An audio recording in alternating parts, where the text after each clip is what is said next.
আমাদের আজকের রেসিপি চুনো মাছের টেস্টি চচ্চড়ি।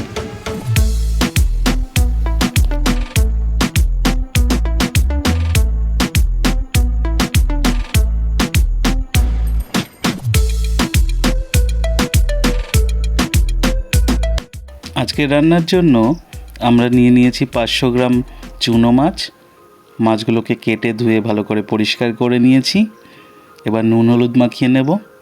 নুন আর হলুদ পরিমাণ মতো দিয়ে আমরা ম্যারিনেট করে রেখে দেব। দুটো আলু এবং কয়েকটা লঙ্কা নিয়েছি। আলুগুলোকে লম্বা লম্বা সরু সরু পিস করে কেটে নেব এবং লঙ্কাগুলোকে চিড়ে নেব। এদিকে 1 চামচ করে কালো সর্ষে, সাদা সর্ষে এবং জিরে নিয়েছি আর 5-6টা শুকনো লঙ্কা। এগুলোকে আমরা শিলে বেটে নেব, নিয়ে মশলাটা তৈরি করে নেব। দেখো শিলে বাটা হচ্ছে।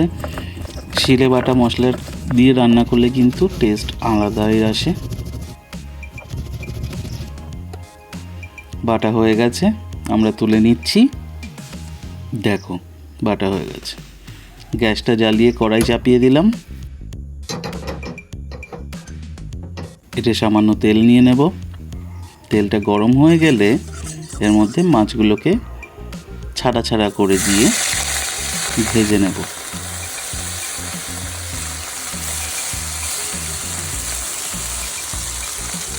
যাতে প্রত্যেকটা কোণে ভালো করে তেল পৌঁছায়, তাই জন্য কড়াইটা কাত করে করে তেলটাকে ছড়িয়ে দিচ্ছি।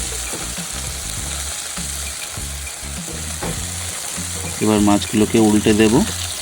মাছগুলো উল্টে পাল্টে হালকা করে ভেজে নেব।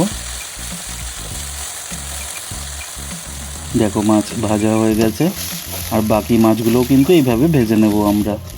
এগুলো অর্ধেক মাছ। কড়াইতে আবার তেল দিয়ে দিলাম, দিয়ে এবার ফোড়নটা রেডি করে নিচ্ছি। 1/2 চামচ জিরে এবং 1টা শুকনো লঙ্কা ফোড়ন দিলাম। ফোড়নটা একটু কালার চেঞ্জ করলেই এর মধ্যে আমরা আলুগুলোকে দেব। দেখো শুকনো লঙ্কার কালার আস্তে আস্তে চেঞ্জ হয়ে যাচ্ছে। ঝাল ঝাল করে এরকম চুনো মাছ চচ্চড়ি কিন্তু দারুণ লাগে খেতে। এবার আলুগুলোকে দিয়ে দিচ্ছি।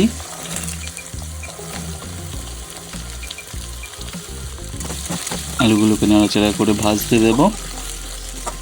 এর মধ্যে হলুদ এবং লবণ দিয়ে ভালো করে নাড়াচাড়া করে এটাকে ভাজা ভাজা করে নেবো। এদিকে গ্যাস জ্বালিয়ে একটু জল চাপিয়ে দিলাম গরম হওয়ার জন্যে।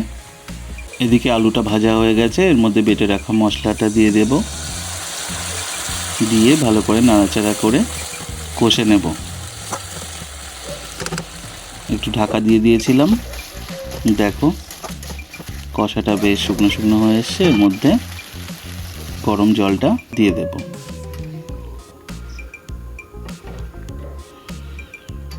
দিয়ে ভালো করে নাড়াচাড়া করে মিশিয়ে এর মধ্যে পরিমাণ মতো হলুদ, পরিমাণ মতো লবণ দিয়ে ভালো করে আবার নাড়াচাড়া করে মিশিয়ে দেব। দিয়ে তারপর ঢাকা দিয়ে দেব।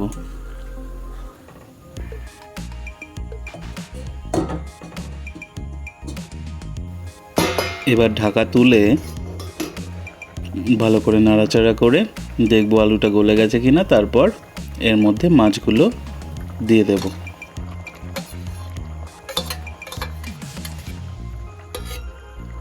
দিয়ে একটু মিশিয়ে দেব।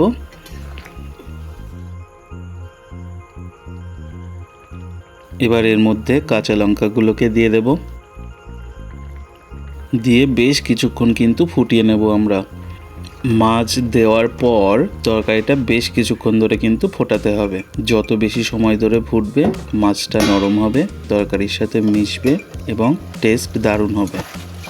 ঝোলটা শুকিয়ে আসলে এর মধ্যে একটু কাঁচা সর্ষের তেল দিয়ে দেব। দিয়ে ঢাকা দিয়ে 2 মিনিট ফুটতে দেব। তারপর গ্যাস অফ করে 5 মিনিট রেখে দিলেই আমাদের চচ্চড়ি রেডি। এবার আমরা পরিবেশন করে নিলাম।